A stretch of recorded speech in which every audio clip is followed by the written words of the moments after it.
Hello বন্ধুরা, তোমরা সবাই কেমন আছো? আশা করি তোমরা সবাই খুব ভালো আছো। আমিও খুব ভালো আছি। সকাল সকাল রেডি হয়ে গেলাম বাপের বাড়ি যাওয়ার জন্য। আমার ছেলে জুতো পরে রেডি হয়ে গেল, আর আমি ওইদিকে রেডি হয়ে গেলাম। আমাকে দিতে যাচ্ছে আমার হাজব্যান্ড আর আমার দেওর। আমার হাজব্যান্ড এখন রেডি হচ্ছে, আর আমার ছেলে তো জুতো পরেই যাচ্ছে। আর আমি নিজেকে একটু আয়নায় দেখে নিচ্ছিলাম। তারপর আমরা একসাথে বেরিয়ে গেলাম। তারপর চলো ওখানে গিয়ে ভিডিওটা তোমাদের সাথে শেয়ার করব। গরমে বেশি ভিডিও করতে পারবো না, সেই জন্য অবশেষে গাড়ি থেকে নেমে গেলাম। ছেলের খুব গরম লাগছিল, সেই জন্য ওকে ফুটি কিনে দিলাম। আর এখানে ওর মাসিমণির জন্য আমরা ওয়েট করছিলাম। একা একা এসেছি, অর্ধেক রাস্তা পর্যন্ত তোমাদের দাদাভাই দিয়ে গেছে, তারপর মাসিমণি নিতে এসেছে। অবশেষে ওর মাসিমণি এলো, এসে ওর বাবাকে একটা চুমো দিল। তারপর বলছে চল দিই, আমরা একসাথে চলে যাই। তারপরে ও বলছে দাঁড়া, আমিও একটু ব্লগ করব না। আমি বলছি তাহলে তোল। এটা হচ্ছে সিন্দ্রানীর বাজার। এখন আবার টোটোয় উঠবো। অবশেষে বাড়িতে পৌঁছে একটু রেস্ট করে ছেলেকে নিয়ে মাঠে গেলাম। সেখানে ছেলে ক্রিকেট খেলছিল। দেখো বড়দের সাথে কি করে ক্রিকেট খেলে, নিজে তো নড়তে পারে না, তাও বড়দের ব্যাট নিয়ে খেলা করবে, সেটাই তোমাদেরকে দেখাচ্ছিলাম। বাড়িতে যাওয়ার কারণ আছে, কারণ বাড়িতে ছাদ ঢালাই, সেই জন্য বাড়িতে গিয়েছিলাম, সেটাই তোমাদেরকে দেখাবো। চলো, এখন ছেলে খেলা করছে। ওটা ওর একটা দাদা আর ওর কাকা খেলা করছে। মাঠে নিয়ে গেছিলো ওর দাদু, তারপর ও চলে গেছিলাম ছেলের কাছে।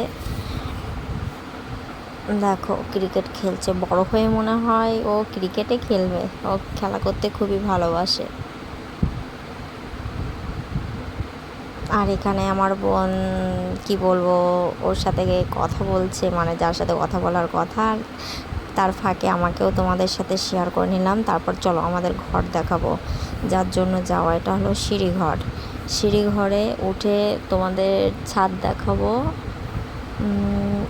আমাদের ঘরটা কেমন তৈরি হচ্ছে এখনও, পুরো তৈরি হয়নি, সেটাই তোমাদেরকে দেখাচ্ছি। দেখো উপরে ছাদ ঢালাইয়ের জন্য সব কিছু রেডি হয়ে গেছে, সেটাই তোমাদেরকে দেখালাম।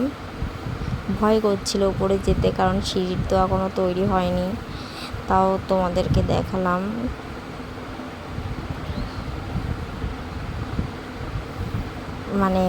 উঠেছি ঠিকই, কিন্তু ভয় যা করছিল কি বলবো। তাও আস্তে আস্তে উঠলাম। দেখো আমি দাঁড়িয়ে আছি।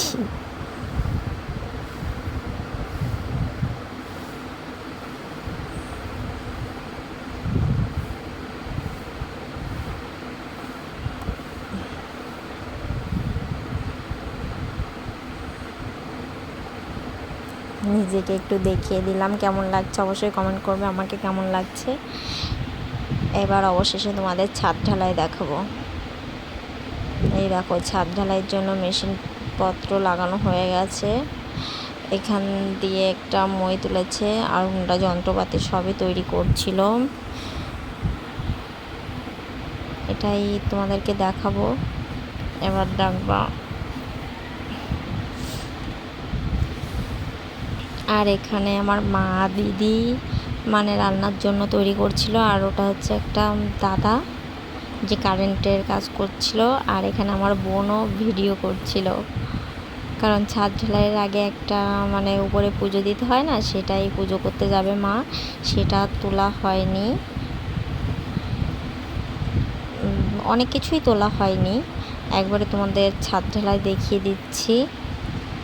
এই দেখো, এটা হলো আমার একটা দাদার মেয়ে, ওর নাম দেবস্মিতা। সেও এইগুলো দেখছে, ঢালাইটা কি করে হচ্ছে। ছোট মানুষ তো, আর আমার ছেলে তো এখানে থাকবেই। আমার ছেলেকে নিয়ে আমি একটু দাঁড়িয়েছিলাম। দেখো ঢালাইটা খুব সুন্দর দেখাচ্ছিল যখন ওই যে উপরে যাচ্ছিল মশলাটা নিয়ে।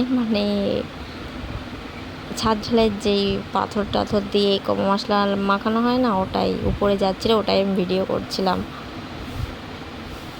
আর আমাদের ঘরটা আমি সামনে থেকে তোমাদের দেখাবো। বলবা যে আমাদের ঘরটা কেমন হচ্ছে, কেমন লাগছে, কমেন্ট করে অবশ্যই বলবা।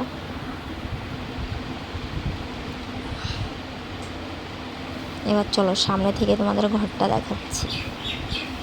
দেখো ঘরটা তৈরি হবে, মানে কেমন লাগছে এটাও কমেন্ট করে বলবে। তার ফাঁকে আমার ছেলেকেও দেখিয়ে দিলাম, ও মানে বলছে ট্রাক্টর ওইভাবে মানে খোঁড়ে, মানে খোয়া টোয়া নেয়, ও ওটাই দেখাচ্ছিল, তাই সামনে থেকে শেয়ার করলাম তোমাদের সাথে। বলবা ঘরটা কেমন হয়েছে, অবশ্যই বলবে কমেন্ট করে।